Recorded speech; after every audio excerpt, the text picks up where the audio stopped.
There have been many discussions about what jazz is. In fact, there's this famous quote that either Duke Ellington or Louis Armstrong or perhaps even both of them have been quoted as saying that if you have to ask, you'll never know.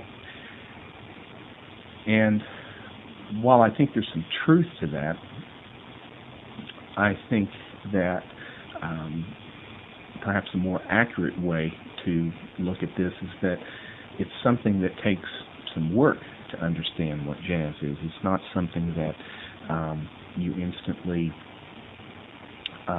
can learn about by reading a paragraph in a dictionary or reading a few pages in an encyclopedia. I think it's something that takes a lot of listening, it takes some reading, it takes some thought for one to totally understand or even partially understand what jazz is.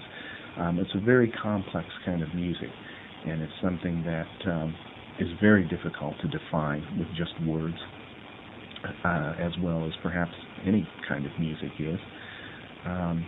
It is a type of music that, as I said, I think requires some effort and some work in trying to understand it, which is what hopefully we're going to do. Various elements of jazz can be taught, but putting them into performance practice requires a natural feeling for the music, or talent, I guess is a word that a lot of people use. And over the years, I found this to be very true with students, is that it seems like some that you can introduce elements of music, elements of jazz, and they struggle with it, while others seem to, it seems to come very natural to them. So I think that anybody that performs jazz, there has to be this natural feeling for it that perhaps sometimes in some people is acquired faster than others, but nevertheless it's something that I think is required if you're going to be successful at performing it. Some assumptions that have been made about jazz in trying to define what jazz is that jazz uses syncopation. I've heard that as a kind of way of separating jazz from other types of music. And of course, there's many kinds of music that use syncopation. Jazz perhaps uses it a little more maybe than others. The rhythm section, drummer especially, using syncopation and accented second and fourth beat would be one example of how jazz uses it. But there's other kinds of music that uses it as well.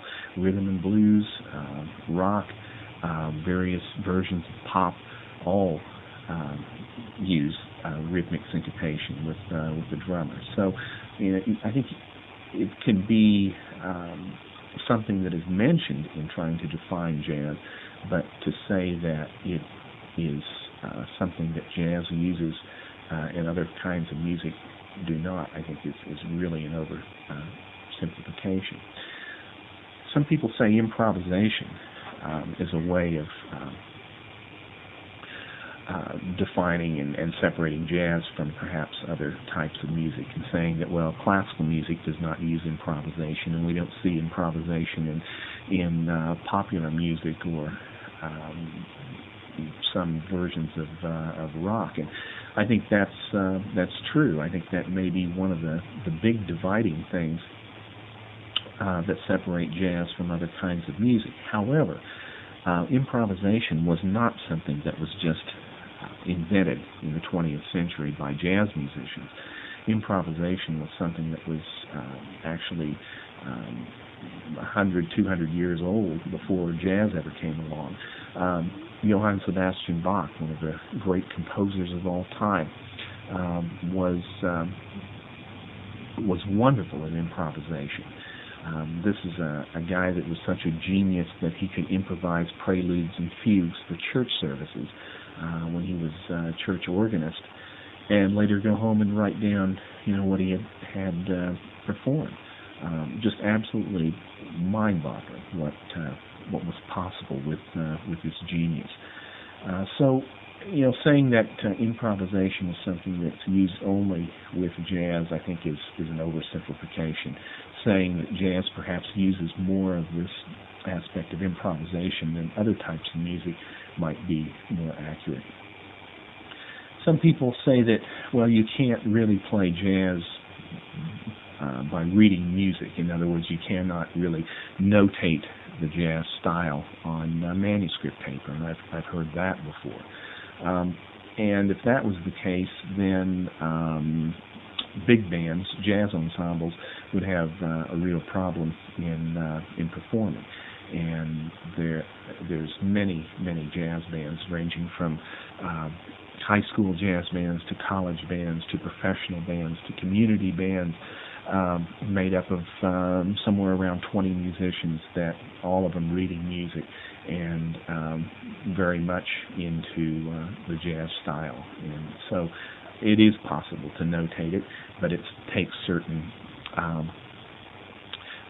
thought and knowledge of the style in order to really get it off the page and to make it happen. I think one of the big differences between jazz and other types of music is the way that it is interpreted in performance. There's a certain kind of feeling, a certain kind of heart and soul that a jazz musician will pour into the music that I think separates jazz from perhaps many other styles of music.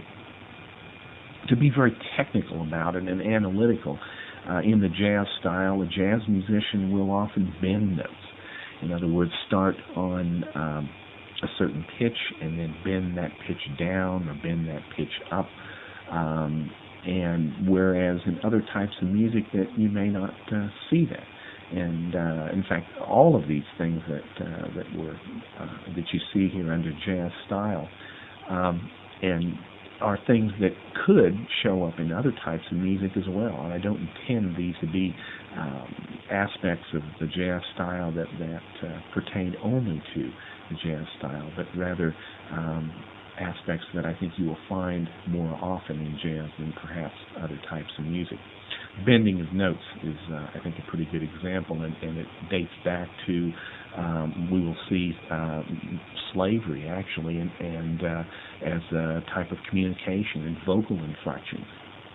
And so bending of notes actually starts out with the voice and becomes incorporated by instrumentalists as part of this jazz style. Leaving some notes out, that always kind of mystifies classical musicians when you talk about, well, okay, you don't really play that note in the jazz style. Yeah, I know it's there on the page, but leave it out. And actually in the jazz style, leaving notes out or ghosting is something that is rather common. And you don't see that in other kinds of music. If a note is there on the page, and then it's intended for the musician to play it.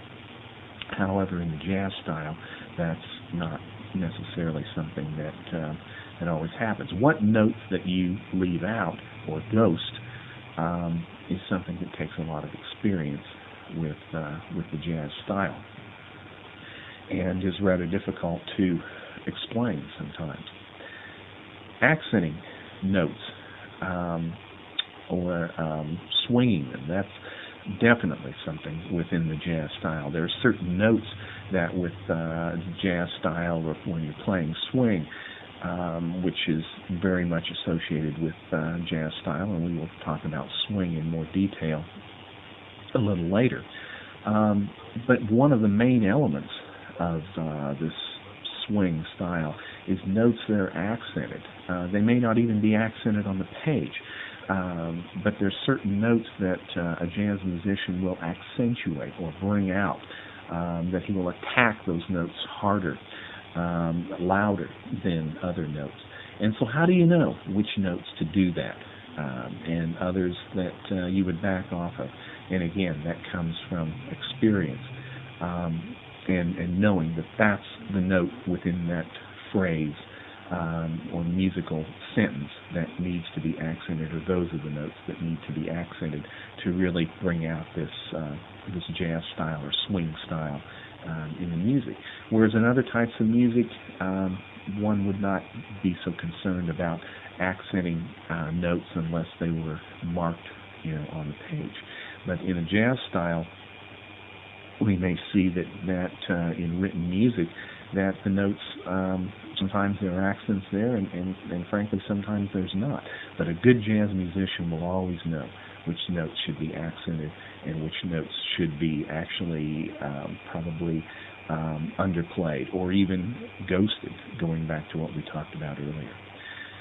Jazz musicians also use vibrato, perhaps a little bit differently than we see in some other styles. Vibrato is this alteration of pitch where a musician, both vocalist and instrumentalist, may go slightly sharp, drop the pitch, come back up, drop the pitch, come back up, and doing this cycle of maybe 5 or 6 times per second. It adds emotion to the music and creates more intensity. Opera singers use vibrato in their performance a lot. Jazz musicians use vibrato. Other classical instrumentalists use vibrato. Pop vocalists, for that matter, and rock musicians will occasionally use vibrato. But, vibrato can be used differently. It can be at different speeds, and it can occur at different places of a note, depending upon what style that you are trying to perform. A classical musician, when they sing or play a long note, may start the vibrato when that note starts and continue it at the same speed all the way through that long note. Whereas a jazz musician may scoop up or bend into a long note and hang on to that note without any vibrato whatsoever, and then right towards the end begin to add vibrato in, and just as the note releases, widen the vibrato just a little bit. It's a different approach to it, and again, something that we see with this jazz style. Adding notes to what's already printed on the page. Jazz musicians will occasionally do this, where that especially in small jazz groups, where you're reading a melody line off of a page, and very frequently the trumpet player or saxophone player, whatever the instrumentation is, will add some notes to what's on the page. And so jazz musicians sort of improvise, I guess, some other notes into to what they're reading off of printed music. And other styles, that would be really unacceptable. I mean, if you were a classical musician playing in an orchestra, that would not be something that you'd want to do. It's a good way to get yourself fired by changing what's written. In jazz, though, it's something that is pretty much expected of you, as I said, especially in a small jazz group. Jazz is really a performer aesthetic rather than composer-centered like classical music. What I mean by this is that people go to symphony orchestra concerts to hear music that perhaps they have heard many times before. They may even have recordings of it, and they go to hear the beauty of a Beethoven symphony or a Mozart or Haydn because they've heard it many times before and they would like to hear it again. And the melodies are wonderful, and the recreation and making that music come alive again is really the orchestra's job. And the conductor has certain stylistic things that perhaps they have added to the music, and their interpretation of the music may be slightly different than someone else, and that, of course, would be something that the audience would be interested in hearing as well.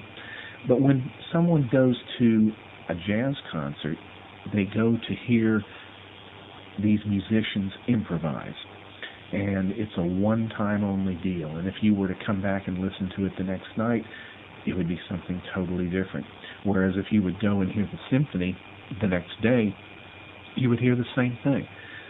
So whereas classical music, the composer is the important thing. That's the thing that's preserved down through the centuries. And so that 100 or 200 years from now, orchestras will still be playing Beethoven and the way that he wrote the music, originally, and perhaps slight changes in interpretation, but basically the same kind of music.